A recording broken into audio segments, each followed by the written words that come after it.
মাগো বাবা, কি যে গরম! সেই সকাল থেকেই রান্না করে যাচ্ছি, রান্না মোটে শেষই হচ্ছে না।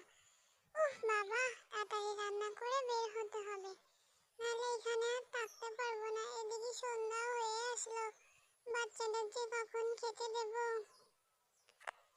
এই জায়গাটা আবার বেশি ভালো না, আমাদের রান্নাঘরটা। বৃষ্টি আসলে বৃষ্টির পানি গড়িয়ে গড়িয়ে পড়বে। আমার তাড়াতাড়ি রান্না করে বের হতে হবে।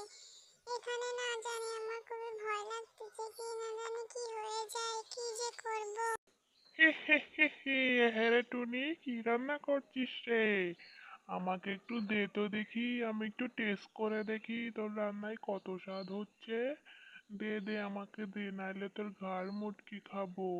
তাও তো তাড়াতাড়ি আমাকে দে। কি মাংস রান্না করতেছিস? তা দে, আমাকে দে, আমি একটু টেস্ট করে দেখি তোর মাংসটা কত সুন্দর হয়েছে। দিবি নাকি তোর মাংস আমি চাবাইয়া চাবাইয়া খাইয়ে ফেলবো? দে, নাই তো তোর ছানাপোনাদের আমি খেয়ে ফেলবো, তাড়াতাড়ি দে। কি হলো? তুমি আমার বাচ্চাদের খেও না, আমি তোমাকে খাবার দিচ্ছি।